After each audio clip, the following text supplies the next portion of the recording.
estamos ubicados en nuestra mesa dispuestos, prontos a hablar del desembarco de Uber en Córdoba, ¿no? Así es. Vamos a saludar a nuestros invitados esta noche. Está con nosotros el señor Nicolás Di Fiore. ¿Cómo le va? Periodista, pero chofer por un día, ¿no? Sí, soy periodista y lo hice en el marco de una investigación que llevamos a cabo en el programa de radio en el cual participo, que es Zuliani Mente en Radio Suquía. Y bueno, allá hace un tiempo que venimos hablando de este tema con Sergio, inclusive en la época de Pulso, también veníamos con Uber, Córdoba, Uber sí, Uber no, Uber sí, bueno. Apenas llegó el primer mail de Uber, venimos a Córdoba, me inscribí. Ah, ya fueron. Sí, viste que tenemos ese olfato todos los periodistas, che, esto en algún momento va a ser un quilombo. Entonces está bueno tener primero el dato. Y así fue. Bueno, bienvenido. Gracias. Se suma también a nuestra mesa Pablo Leites, periodista especializado de La Voz del Interior. Bienvenido, Pablo. ¿Cómo estás? Muchas gracias. Un gusto tenerte aquí en nuestra mesa. Muchas gracias. Y le damos también la bienvenida a Agustín Rodríguez Cuenca, abogado, especializado en algunos temas. Vas a desburrarnos en algunas cuestiones. Bienvenido, Agustín. Muchas gracias. Gracias por estar aquí. Vamos a presentar el tema y la problemática del desembarco de Uber aquí a Córdoba y después comenzamos el debate con ellos. Uber comenzó a funcionar en Córdoba y generó revuelo general, tanto en choferes del transporte público como así también desde la municipalidad. ¿Por qué surge la problemática? Porque en Córdoba no existe una ordenanza que permita el uso de aplicaciones para el transporte, más allá de las utilizadas para taxis y remises. Tras este fuego abierto en Córdoba, la guerra de Uber tiene un nuevo escenario de batalla en un conflicto que comenzó en 2016 en la ciudad de Buenos Aires, primer distrito elegido por la empresa para aterrizar en el país. Respecto a esto, desde Uber se manifiestan. Uber viene a ser una opción más, viene a complementar las alternativas existentes.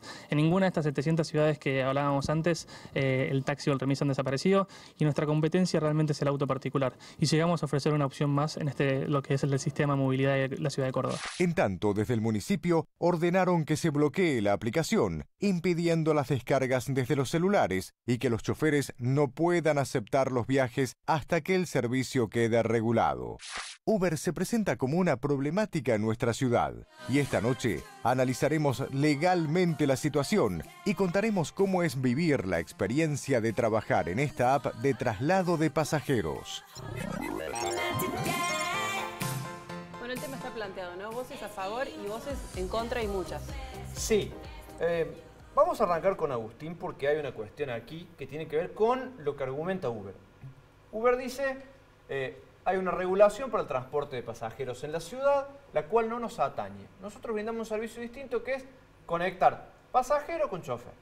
Pero además señala en el artículo 1280 del Código Civil que dice que hay contrato de transporte cuando una parte llamada transportista o porteador se obliga a trasladar personas o cosas de un lugar a otro y la otra, llamada pasajero o cargador, se obliga a pagar un precio o flete. Cito tal cual el Código 1280 del Código Civil. En ese marco, Agustín, ¿cómo interpretamos? ¿De dónde nos agarramos como usuarios para entender esta situación? Bien. Acá lo primero que hay que entender, más allá del argumento de Uber que es válido, digamos, está ese artículo, está vigente, es un contrato que totalmente se puede celebrar. Creo que lo que hay que entender es que el derecho argentino es, sobre todo, un todo, es una unidad. Hay que interpretarlo como una unidad. Entonces no podemos interpretar aisladamente el 1280, aisladamente la ordenanza, aisladamente la Constitución. Es un todo. Y lo primero, lo que tiene que primar es la Constitución. Yo escuchaba a al más alto funcionario de la ciudad hablar de esto y citaba artículos de la Constitución, pero por ahí no se citan los artículos que son fundamentales para entender el problema, que es, por ejemplo, el artículo 19, que es el principio de reserva. Es decir, no es que todo lo que no está regulado es ilegal. Eso no es así en nuestro ordenamiento. Nuestro ordenamiento dice que todo lo que no está prohibido está permitido. Entonces, en ese contexto, existe también un artículo 1280 que regula este contrato. Y si no existiera, también pueden celebrarse otro tipo de contratos. Y eso en nada hace a la legalidad o ilegalidad, que es una cuestión puramente que se está discutiendo en el ámbito local desde el derecho administrativo y una ordenanza que tampoco es clara, o sea, tampoco la interpretación que puede hacerse es tan contundente como por así decirlo. Independientemente de eso, desconozco los términos del amparo como para poder dar una opinión. Claro, porque bien lo aclarabas, hay un recurso de amparo que pide que hasta que no se establezca la cuestión de fondo, no se define la cuestión de fondo, que es la legalidad o ilegalidad de Uber, se bloquee. Ahora, ya que estamos en el bloqueo, arranco contigo, Pablo, sigo contigo, mejor dicho. El bloqueo de una aplicación parece como un intento extremo casi, ¿no? Es un intento extremo. De hecho, no hay posibilidad de hacerlo hoy. Técnicamente sí, no hay ningún operador que se preste, que se vaya a prestar a hacer eso. No lo han hecho en Buenos Aires. Lo que sí se ha hecho en Buenos Aires es impedirle la posibilidad de trabajar con tarjetas de crédito. Es decir, cuando el sistema detecta que una tarjeta de crédito emitida en Argentina quiere pagar un viaje con Uber, directamente no lo acepta. Sí se puede, si vos tenés una tarjeta de crédito emitida en otro país, una tarjeta de crédito internacional emitida en otro país, podés pagar tranquilamente. Un turista puede pagar con tarjeta de crédito en Argentina. No puede pagar con una tarjeta emitida acá. Ese tipo de bloqueo sí se puede hacer. Bloquear una aplicación o bloquear una búsqueda en Google es ya muy difícil, es casi imposible. Digamos, Google no entra en China porque justamente no quiere tener problemas de bloqueo de determinados términos o dar datos de las búsquedas que hacen. Es decir, no se va a conseguir que se bloquee una aplicación o que se bloqueen las búsquedas. No va a funcionar de esa manera. Sí se han producido bloqueos a nivel internacional de sitios, por ejemplo, Megaupload, claro, uno de los más conocidos, que se bloqueó el sitio y fue efectivo, pero había otro trasfondo, había otros intereses. Siempre hay que tener en cuenta esto, y en el caso de Córdoba no es diferente. ¿Cuáles son los intereses afectados? Si seguimos hablando, vamos a llegar a lo que pasó en California. Y en California vos te das cuenta que los intereses que se están empezando a proteger ahora no son los mismos que se tienen en cuenta acá. Y es curioso, acá vos tenés, por un lado, los consumidores que supuestamente quieren, y se expresan en redes sociales, que quieren usar un servicio en condiciones y no como bla, bla, bla, todo lo que ya sabemos del servicio, en general del servicio público de transporte de Córdoba, sí, que no es el mejor. Por otro lado tenés a los remiseros, a los taxistas y, digamos, su sector corporativo.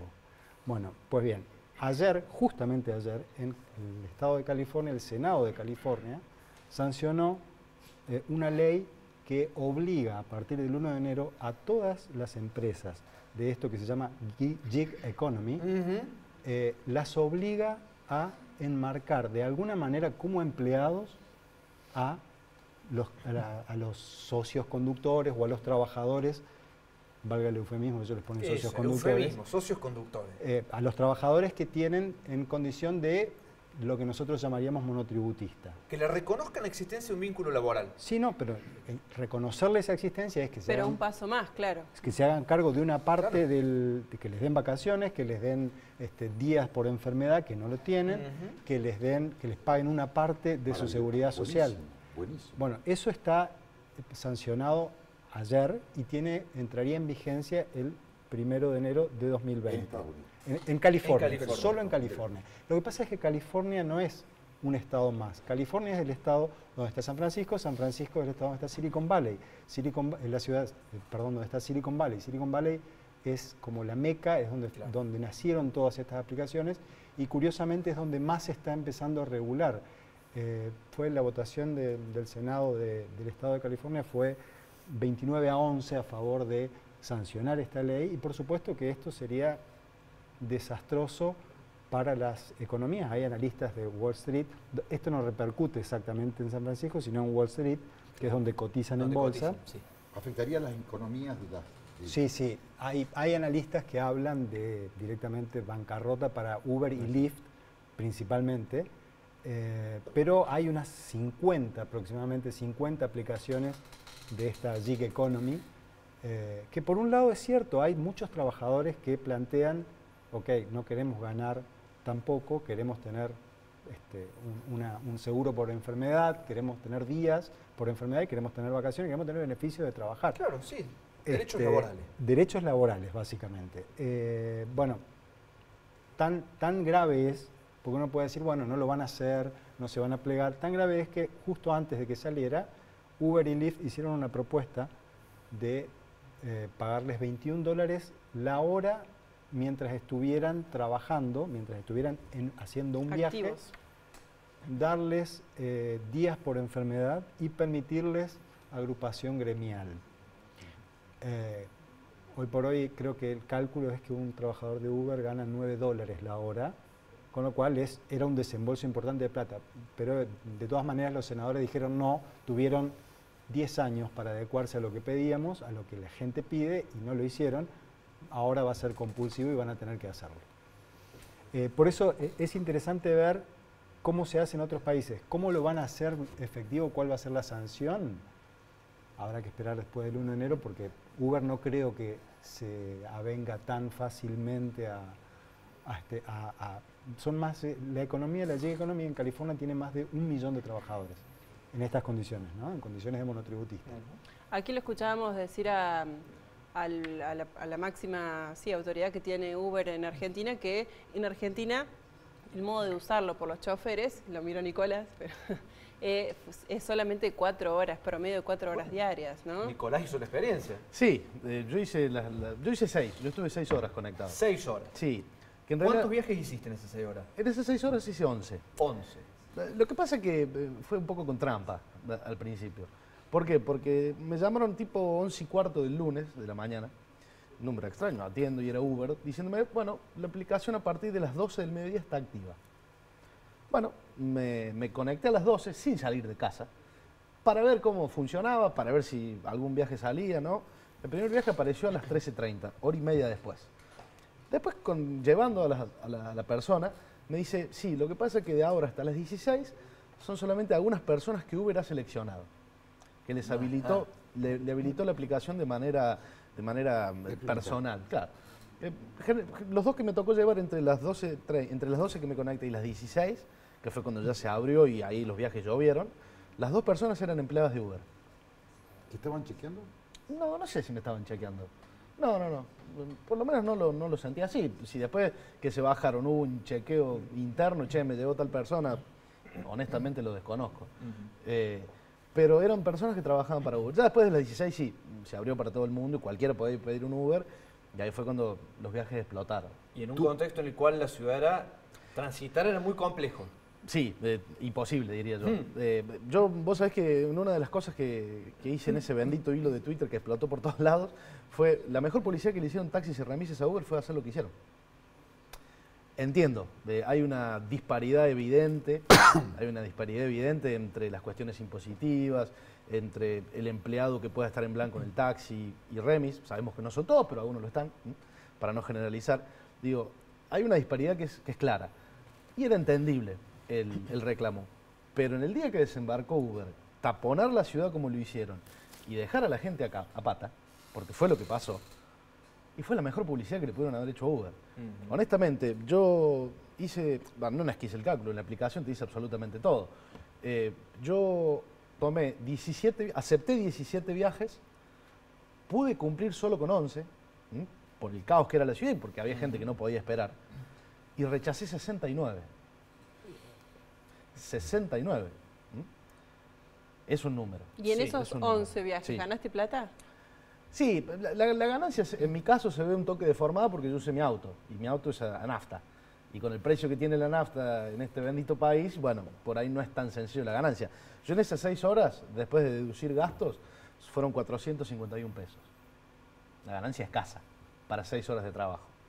Una ganancia escasa. Y sin contemplar allí cuestiones como alimento, un mínimo refrigerio. Sí, Vos sí. las 6 horas las laburaste de corrido. No, pero por eso, sacando todo, Ajá. Sacando todo, yo me compré una botella de agua y cigarrillos para fumar en un momento que paré, porque nada más tenía la cabeza así. Claro, entonces, sacando todos los gastos fueron 451 pesos, los que a mí me quedaron limpios. Limpios. Insisto, la ganancia escasa para 6 horas de trabajo. Sí, no se condice con la cifra Bueno, ya sabemos que esto es así, ¿no? O sea, Espera, me queda una duda. ¿Cómo Sí. te pagaron los usuarios? Todo es en efectivo. Todos en Sí. efectivo. Acá en Córdoba sí funciona Sí, la por eso te tarjeta de pregunto. crédito. Tengo... ¿Funciona la tarjeta? Sí, Claro. funciona. De hecho, un pasajero me dice, mira, ahora me da la posibilidad de pagar con tarjeta de crédito, pero yo ya puse efectivo. O sea, está funcionando la posibilidad de pagar con tarjeta de crédito.